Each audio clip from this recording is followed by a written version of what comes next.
Hey, honey. Is now a good time? Nothing's wrong. I just thought a lot about what you said the other day, about how you think I might actually like Pride and Prejudice, and well, maybe you're right. That's right. That's what this is. Well, yes, I was planning on reading it, but I thought maybe I could read it to you. May I? Yeah, alright. You get comfy, relax. Let's read this together. Alright. It all begins with a letter. Pride and Prejudice. Jane Austen. Volume 1. Chapter 1. There we go. It is a truth universally acknowledged that a single man in possession of a good fortune must be in want of a wife. However little known the feelings or views of such a man may be on his first entering a neighborhood, this truth is so well fixed in the minds of the surrounding families that he is considered as the rightful property of some one or other of their daughters. "My dear Mr. Bennet," said his lady to him one day, "have you heard that Netherfield Park is let at last?" Mr. Bennet replied that he had not. "But it is," returned she, "for Mrs. Long has just been here, and she told me all about it." Mr. Bennet made no answer. "Do not you want to know who has taken it?" cried his wife impatiently. "You want to tell me, and I have no objections to hearing it." This was invitation enough. "Why, my dear, you must know. Mrs. Long says that Netherfield is taken by a young man of large fortune from the north of England, that he came down on Monday in a chaise and four to see the place, and was so much delighted with it that he agreed with Mr. Morris immediately that he is to take possession before Michaelmas, and some of his servants are to be in house by end of next week." "What's his name?" "Bingley." "Is he married or single?" "Oh, single, my dear, to be sure. A single man of fortune, a large fortune, 4,000 or 5,000 a year. What a fine thing for our girls!" "How so? How can it affect them?" "My dear Mr. Bennet," replied his wife, "how can you be so tiresome? You must know that I am thinking of his marrying one of them." "Is that his design in settling here?" "Design? Nonsense, how can you talk so? But it is very likely that he may fall in love with one of them, and therefore you must visit him as soon as he comes." "I see no occasion for that. You and the girls may go, or you may send them by themselves, which perhaps will be still better, for as you are as handsome as any of them, Mr. Bingley might like you the best of the party." "My dear, you flatter me. I certainly have had my share of beauty, but I do not pretend to be anything extraordinary now.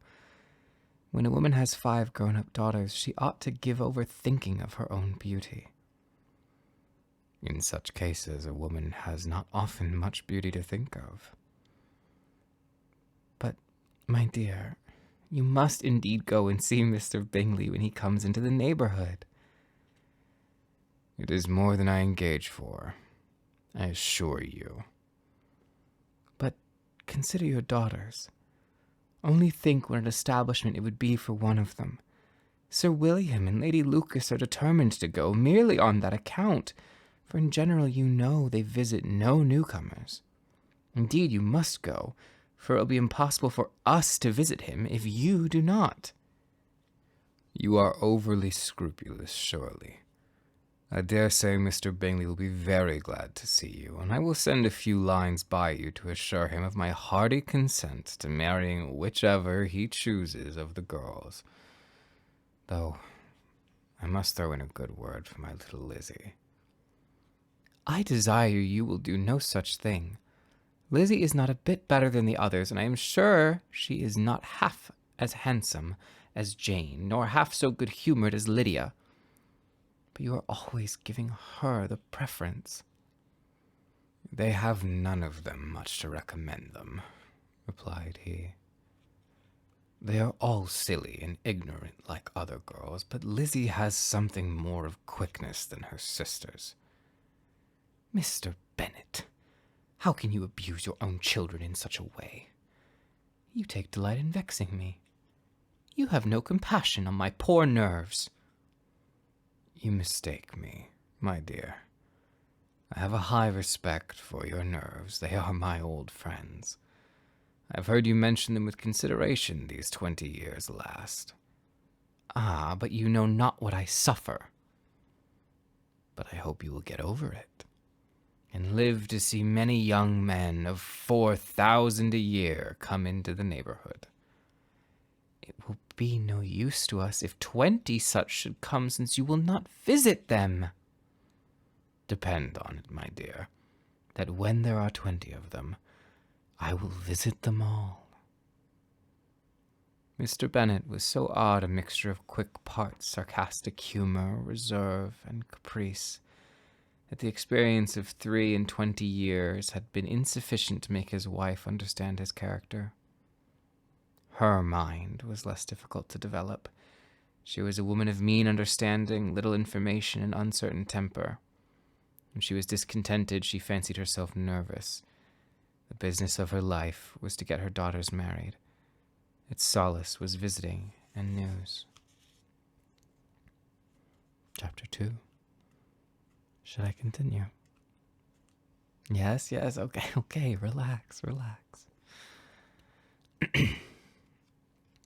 Chapter 2. Mr. Bennet was among the earliest of those who waited on Mr. Bingley. He had always intended to visit him, though to the last always assuring his wife that he should not go.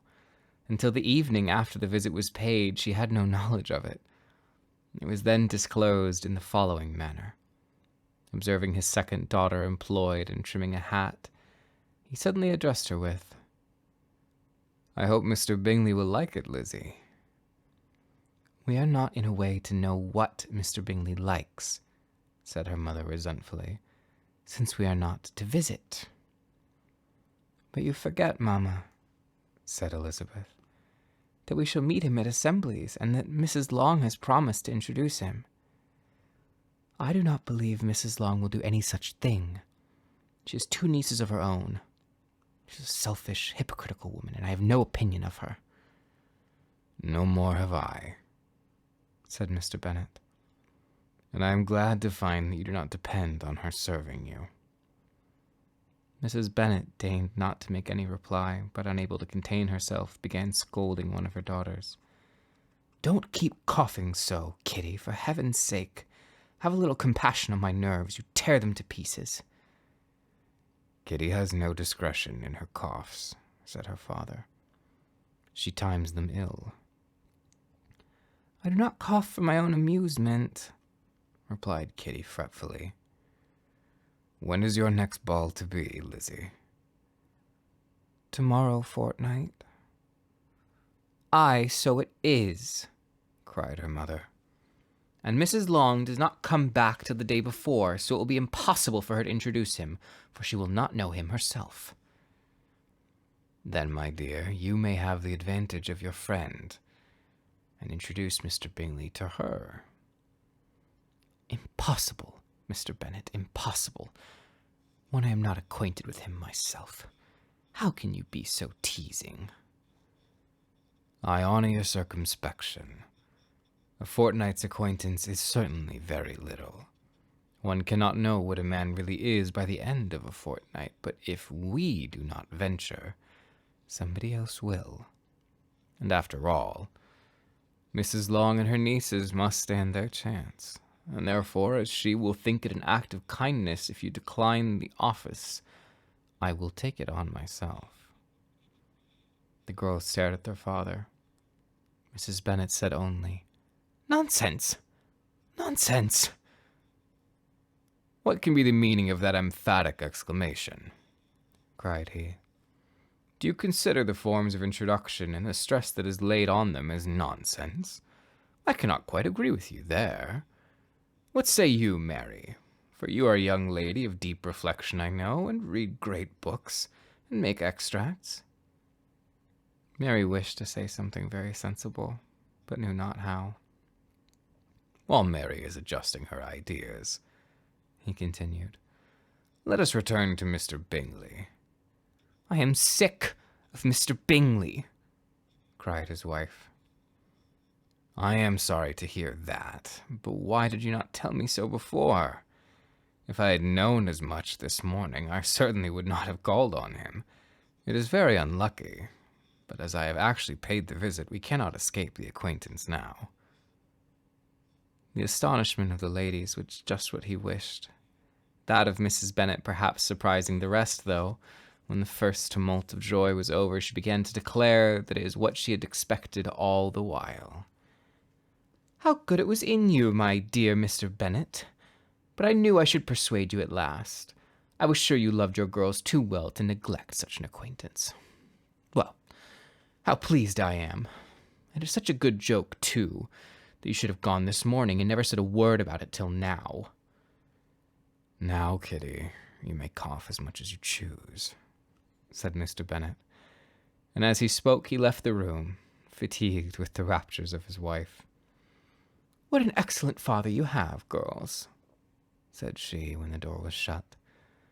"I do not know how you will ever make him amends for his kindness, or me either, for that matter. At our time of life it is not so pleasant, I can tell you, to be making new acquaintances every day, but for your sakes we would do anything. Lydia, my love, though you are the youngest, I dare say Mr. Bingley will dance with you at the next ball." "Oh," said Lydia stoutly, "I am not afraid, for though I am the youngest, I am the tallest." The rest of the evening was spent in conjecturing how soon he would return Mr. Bennet's visit, and determining when they should ask him to dinner. Of course. Chapter 3. Not all that Mrs. Bennet, however, with the assistance of her 5 daughters, could ask on the subject was sufficient to draw from her husband any satisfactory description of Mr. Bingley. They attacked him in various ways, with barefaced questions, ingenious suppositions, and distant surmises, but he eluded the skill of them all, and they were at last obliged to accept the second-hand intelligence of their neighbour, Lady Lucas. Her report was highly favourable. Sir William had been delighted with him. He was quite young, wonderfully handsome, extremely agreeable, and to crown the whole, he meant to be at the next assembly with a large party. Nothing could be more delightful. To be fond of dancing was a certain step towards falling in love, and very lively hopes of Mr. Bingley's heart were entertained. "If I could see but one of my daughters happily settled at Netherfield," said Mrs. Bennet to her husband, "and all the others equally well married, I shall have nothing to wish for." In a few days Mr. Bingley returned Mr. Bennet's visit, and sat about 10 minutes with him in his library. He had entertained hopes of being admitted to a sight of the young ladies, of whose beauty he had heard much, but he saw only the father. The ladies were somewhat more fortunate, for they had the advantage of ascertaining from an upper window that he wore a blue coat and rode a black horse. An invitation to dinner was soon afterwards dispatched, and already had Mrs. Bennet planned the courses that were to do credit to her housekeeping, when an answer arrived which deferred it all. Mr. Bingley was obliged to be in town the following day, and consequently unable to accept the honour of their invitation. Mrs. Bennet was quite concerted. She could not imagine what business he could have in town so soon after his arrival in Hertfordshire, and she began to fear that he might always be flying about from one place to another, and never settled at Netherfield as he ought to be. Lady Lucas quieted her fears a little by starting the idea of his being gone to London only to get a large party for the ball, and a report soon followed that Mr. Bingley was to bring 12 ladies and 7 gentlemen with him to the assembly.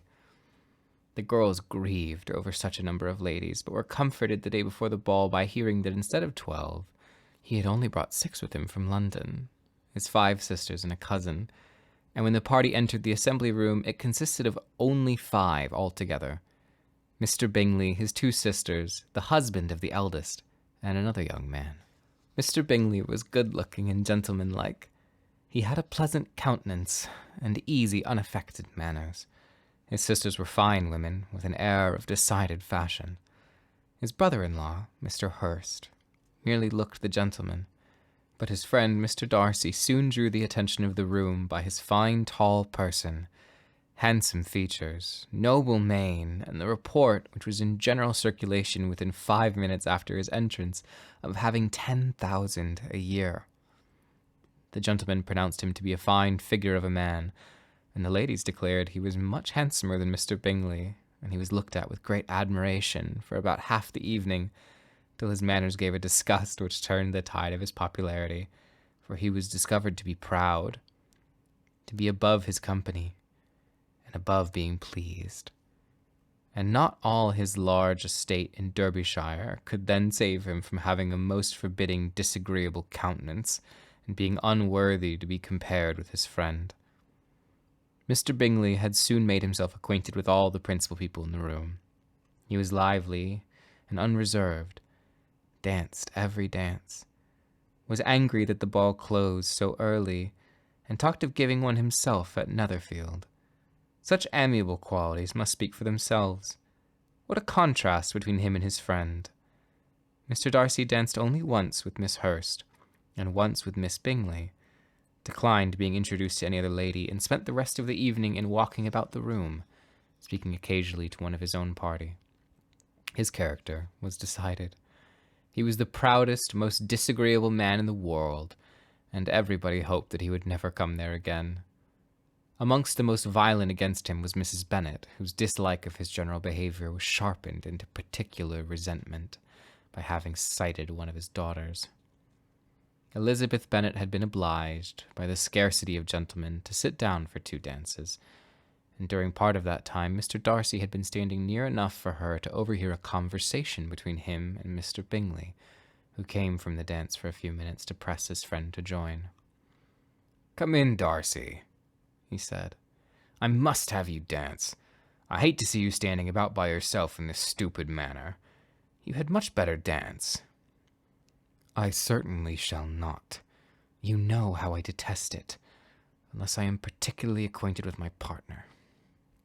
At such an assembly as this, it would be unsupportable. Your sisters are engaged, and there is not another woman in the room who it would not be a punishment to me to stand up with." "I would not be so fastidious as you are," cried Bingley, "for a kingdom. Upon my honor, I never met with so many pleasant girls in my life as I have this evening, and there are several of them you see uncommonly pretty. You are dancing with only the handsomest girl in the room," said Mr. Darcy, looking at the eldest Miss Bennet. "Oh, she is the most beautiful creature I ever beheld, but there is one of her sisters sitting down just behind you, who is very pretty, and I dare say very agreeable. Do let me ask my partner to introduce you." "Which do you mean?" And turning around, he looked for a moment at Elizabeth, till catching her eye, he withdrew his own and coldly said, "She is tolerable, but not handsome enough to tempt me. I am in no humor at present to give consequence to young ladies who are slighted by other men. You had better return to your partner and enjoy her smiles, for you are wasting your time with me." Mr. Bingley followed his advice. Mr. Darcy walked off, and Elizabeth remained with no very cordial feelings towards him. She told the story, however, with great spirit amongst her friends, for she had a lively, playful disposition which delighted in anything ridiculous. The evening altogether passed off pleasantly to the whole family. Mrs. Bennet had seen her eldest daughter much admired by the Netherfield party. Mr. Bingley had danced with her twice, and she had been distinguished by his sisters. Jane was as much gratified by this as her mother could be, though in a quieter way. Elizabeth felt Jane's pleasure. Mary had heard herself mentioned to Miss Bingley as the most accomplished girl in the neighborhood, and Catherine and Lydia had been fortunate enough to be never without partners, which was all they had yet learnt to care for at a ball. They returned therefore in good spirits to Longbourn, the village where they lived, and of which they were the principal inhabitants. They found Mr. Bennet still up. With a book, he was regardless of time, and on the present occasion he had a good deal of curiosity as to the events of an evening which had raised such splendid expectations. He had rather hoped that all his wife's views on the stranger would be disappointed, but he soon found that he had a very different story to hear. "Oh, my dear Mr. Bennet," as she entered the room, "we have had a most delightful evening, a most excellent ball. I wish you had been there. Jane was so admired, nothing could be like it. Everybody saw how well she looked, and Mr. Bingley thought her quite beautiful and danced with her twice. Only think of that, my dear, he actually danced with her twice, and she was the only creature in the room that he asked a second time. First of all, he asked about Miss Lucas. I was so vexed to see him stand up with her, but, however, he did not admire her at all. Indeed, nobody can, you know. And he seemed quite struck with Jane as she was going down the dance. So he inquired who she was and got introduced and asked her for the two next. Then the 2/3 he danced with Miss King, and the 2/4 with Maria Lucas, and the 2/5 with Jane again, and the 2/6 with Lizzie and the Boulanger. "If he had any compassion for me," cried her husband impatiently, "he would not have danced half so much. For God's sake, say no more of his partners. Oh, that he had sprained his ankle in the first dance." "Oh, my dear," continued Mrs. Bennet, "I am quite delighted with him. He is so excessively handsome, and his sisters are charming women. I never in my life saw anything more elegant in their dresses. I dare say the lace upon Mrs. Hurst's gown—" Here she was interrupted again. Mr. Bennet protested against any description of finery. She was therefore obliged to seek another branch of the subject, and related with much bitterness of spirit and some exaggeration the shocking rudeness of Mr. Darcy. "But I can assure you," she added, "that Lizzie does not lose much by not suiting his fancy, for he is a most disagreeable, horrid man, not at all worth pleasing, so high and so conceited that there was no enduring him. He walked here and he walked there, fancying himself so very great, not handsome enough to dance with. I wish you had been there, my dear, to have given him one of your set-downs. I quite detest the man." And that's 3 chapters. What do you say? You think we should read some more soon?